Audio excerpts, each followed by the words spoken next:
Cari telespettatori, ben ritornati con noi anche questa sera. Per questioni tecniche, per poter approfondire bene gli argomenti, anche in questa serata non sarà possibile effettuare le telefonate, potrete però scrivere le vostre mail come sempre, oppure mandare i vostri messaggi che poi gireremo agli esperti. Vediamo subito l'argomento che è estremamente delicato e anzi gli argomenti delicati e importanti. Parliamo di difficoltà familiari molto serie, difficoltà delle persone, parliamo anche di suicidi naturalmente degli imprenditori e parliamo di situazioni dei minori e quindi interventi che portano via i bambini dalle proprie famiglie perché la famiglia si trova in estrema difficoltà non dovuta a fatti di delinquenza come si possono immaginare, ma proprio perché precipita in un vortice che sembra non aver mai fine, entro il quale poi non è più possibile mantenere la famiglia così costituita.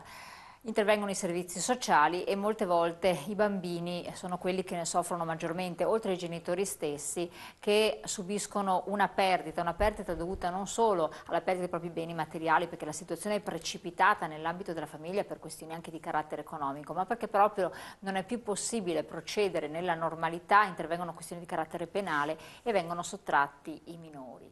Ecco che allora potete immaginare il disastro psicologico che avverte un genitore, che può portare anche a spingere a togliersi la vita. Ed è strettamente legato l'argomento a quello dei suicidi degli imprenditori, dovuti a una serie di difficoltà, di questioni in cui è compromessa anche l'armonia stessa della famiglia, il quieto vivere, il senso anche di impotenza, a volte di vergogna, di inadeguatezza ad affrontare la situazione, cose che non sono assolutamente oggettivamente vere, ma vengono percepite come tali. E soprattutto perché, anche se adesso è un fatto estremamente frequente, tra virgolette normale, ci sono anche tantissimi fiction, film che portano come oggetto la perdita del lavoro e il fallimento, tra virgolette, dell'imprenditore, quindi deve essere una cosa di cui non vergognarsi. Ci si sente esclusi socialmente, ci si sente quasi essere che non si conta più, non si ha più una dignità, si perde il senso della propria esistenza. Per fortuna ci sono associazioni che si stanno dedicando anima e corpo per aiutare praticamente, legalmente, socialmente, economicamente non è possibile perché ci vorrebbe altro che un po' di denaro, però anche economicamente risolvendo certe questioni coloro che si trovano in difficoltà. Noi siamo riusciti a realizzare questa puntata particolare, speciale, in virtù della collaborazione e ringraziamo per questo Federcontribuenti Nord-Est, in persona in modo particolare di Marco Paccagnella, Presidente, così vi presento anche i nostri ospiti, ben arrivato, grazie di essere qui con Buongiorno noi. A tutti. E facciamo anche un bel applauso. Un applauso anche ai nostri ospiti. Grazie appunto a Federcontribuenti siamo riusciti ad affrontare questo tema e anche in collaborazione con i dipartimenti Preferisco Vivere e Finalmente Liberi, a supporto di chi si trova in difficoltà. Do subito, lo ripeterò più volte nel corso della trasmissione, un numero telefonico, tanto che riguarda tutte le situazioni di difficoltà umana e anche psicologiche, capirete il perché, e fisica, materiale, 049 è la Federcontribuenti Nord-Est, 049 68 51 75, ma lo ripeterò più volte nel corso della serata. E quindi ben ritornata tra di noi Consuelo Rodriguez, responsabile del Dipartimento Preferisco Vivere, un bel applauso anche a lei. Grazie, buonasera a tutti. Giovanni Prevedello, Centro Studi Anticrisi, anche a lei ben arrivato. Professor Giulio Maggia, psicologo, psicoterapeuta, Preferisco Vivere. Grazie.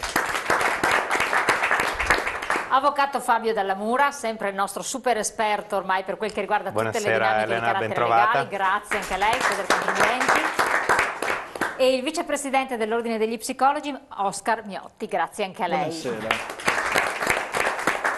Avete visto che bel parterre, un parterre altrettanto bello perché abbiamo anche il nostro pubblico fatto di imprenditori, di persone che hanno avuto difficoltà, genitori, familiari, associazioni e anche una giornalista, e quindi grazie anche al pubblico di supportarci in questa avventura serale. Quindi due sostanzialmente grosso modo i temi, ma vediamo il primo contributo insieme per entrare un po' nel merito della questione.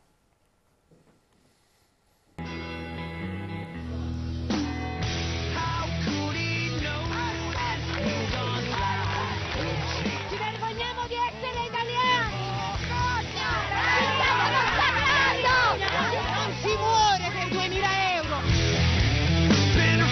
Ci sono parti del paese in cui invece per 2000 euro si muore. È successo a Eddie, 43 anni, panettiere di Casalnuovo in provincia di Napoli. La settimana scorsa, spiegano dall'ispettorato del lavoro, nel suo negozio c'erano 3 dipendenti in nero e per questo gli è stata fatta una multa di circa 2000 euro, forse solo l'ennesima goccia in un vaso già colmo. Fatto sta che Eddie si è tolto la vita in un modo orribile, lasciando moglie e 3 figli. Al funerale dell'altro giorno, tutta la disperazione del suocero a cui una pensionata ha regalato dei soldi. Questo dovete pubblicare! A questo siamo ridotti! Guardate! Noi siamo stanghi! La moglie fece anche un gesto estremo, si inginocchiò vicino a questi ispettori dicendo non verbalizzare tutto. No, impassibile. La Camorra gli dà un mese di tempo per pagare, invece lo Stato dà l'ultimatum 24 ore, 2000 euro. È meglio che vada la Camorra. È morto con i panni di lavoro, mio fratello. Non ha scelto la strada della Camorra, ha scelto la strada di uccidersi anziché di andare alla Camorra. L'ha combattuto fino all'ultimo. Un gesto anche anti-Camorra quello che ha fatto mio fratello. Ecco lo Stato cosa ha fatto. Ma in queste strade le saracinesche sono chiuse non solo per il lutto. La crisi è opprimente, crescono le imposte e calano le vendite. In paese si è ormai a un'economia della miseria in cui anche gli abiti di carnevale per i bambini si comprano e si vendono usati. E così il lutto assume i contorni della rivolta e i primi nemici diventano proprio gli ispettori del lavoro.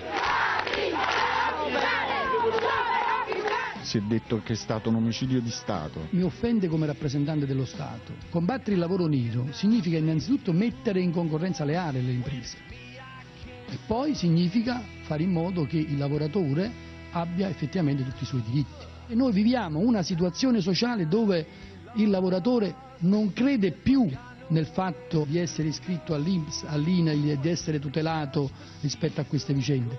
Quindi a volte noi troviamo addirittura un'omertà dei lavoratori. Un dato è certo: se da un lato ci sono aree del paese in cui lo Stato è percepito solo come un diritto crudele che vessa i cittadini già strozzati dalla crisi, dall'altro ci sono 180,2 miliardi di euro di evasione fiscale all'anno e oltre 19.000 lavoratori irregolari. È una guerra, noi siamo in trincea, siamo in prima linea e alla fine veniamo accusati di suicidio di Stato. Io dico, non è suicidio di Stato, sono gli ispettori che sono eroi dello Stato. È diventato normale morire per il lavoro, è diventato normale perdere un posto di lavoro e stare sui municipi, è diventato anche normale questo.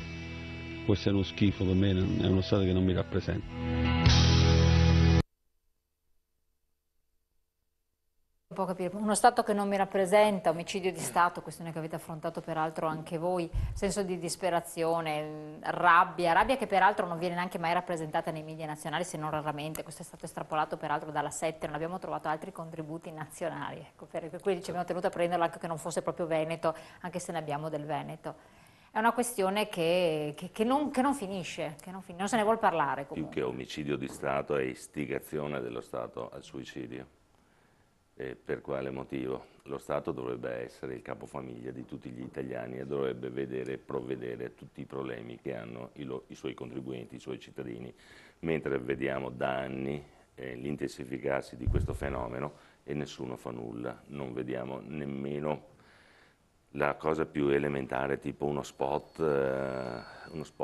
come fanno quelli per la RAI, per dare un segnale che lo Stato c'è, certo, di non commettere questo errore, perché tra l'altro la vita è la cosa più importante che abbiamo, finito quello non c'è altro. Il problema è che poi tutte le problematiche che si avevano soprattutto sotto l'aspetto finanziario non muoiono con il suicidio della persona, ma rimangono ai familiari. Ecco, tra l'altro siete stati proprio voi che avete suggerito, giustamente, allarghiamo l'argomento, quindi non limitiamolo solamente a parlare dei suicidi degli imprenditori o dei lavoratori o chi si in difficoltà, ma apriamola a un discorso più ampio che riguarda le famiglie, in modo particolare i minori. Perché questo? Perché voi che siete dentro le problematiche lo fate con cognizione di causa. Allora, intanto diciamo una cosa importante: i suicidi non vengono pubblicati tutti nei giornali, per fortuna sotto un certo aspetto, ed è un errore sotto un altro. C'è un forte rischio di emulazione e l'emulazione aumenta comunque il pensiero di farla finita. molti sono suicidi dove vengono considerati i suicidi fisiologici, che fisiologico non è. Quello di genitori che soprattutto nel mondo femminile, mentre nel maschile è più per la crisi da lavoro, i suicidi nel mondo femminile è proprio per l'affido del minore, la deportazione, che noi la chiamiamo proprio deportazione del minore. Perché ci sono suicidi anche nel mondo femminile, siccome non se ne parla tanto, proprio per queste ragioni. Ce ne sono parecchi, non se ne parla perché non fanno più di tanto notizia. Siamo ancora in una società abbastanza omofoba, perciò fa meno notizia il suicidio femminile. Ce n'è stato uno pochi giorni fa, mi pare, qua vicino, che si è buttata sotto un treno, una ragazza. Perciò ci sono, è che non se ne parla più di tanto perché fanno meno notizie. Questa è un'altra. Allora, detto questo, lei tra l'altro si occupa di un argomento, di un ambito molto delicato, signora Rodriguez. Sì, io sono responsabile dipartimentale della Preferisco Vivere, presso ovviamente la Federcontribuenti, e il Federcontribuenti, volendo proteggere il cittadino, il contribuente, ha deciso, considerato quello che sta purtroppo capitando, dato il momento socio-storico che stiamo vivendo, per colpa dei nostri politici, tra le altre cose, perché niente tutelano, nessuno tutelano, è stato creato un dipartimento dove l'imprenditore che ha difficoltà può tranquillamente rivolgersi per trovare aiuto psicologico, perché purtroppo abbiamo visto anche nel servizio una persona, sono pochi tutto sommato 2.000 euro, poi bisogna vedere su cosa si sommano meno, ma nel momento in cui lo Stato non mi tutela, non mi aiuta, non mi dà indietro quello che sono magari i contributi che ho pagato in più, non mi dà la possibilità di pagare dei contributi giusti, delle tasse giuste, mi mette in ginocchio e mi dà quanti giorni per mettere a posto la cosa? Pochissimo. Nel momento in cui devo avere indietro i soldi invece sono mesi e mesi. Ma non sono proprio, appunto, diceva lei, 2.000 euro, sono la goccia che ha fatto traboccare il vaso, perché c'è tutto un qualcosa che si muove, poi magari nel nostro pubblico se c'è qualcuno che vuole fare degli interventi per far comprendere cosa si muove dietro, è anche interessante. Il problema anche è che l'imprenditore, la persona a quel punto si sente mancare dignità e onore, soprattutto nell'uomo, perché tendenzialmente è l'uomo che porta avanti la famiglia, che pensa al fabbisogno della famiglia. Nel momento in cui questo viene a mancare, crolla completamente il tessuto della moglie, del figlio, della madre dietro, di chi magari comunque si sta appoggiando. Entrano delle problematiche a livello di ansia, di paura, di soffrimento molto grande, che se non vengono aiutate, capite primariamente, aiutate subito da quelli che sono appunto gli specialisti del caso e che si possono trovare, di cui si possono avere riferimenti in Federcontribuenti, è il momento in cui si possono fare appunto gesti insani.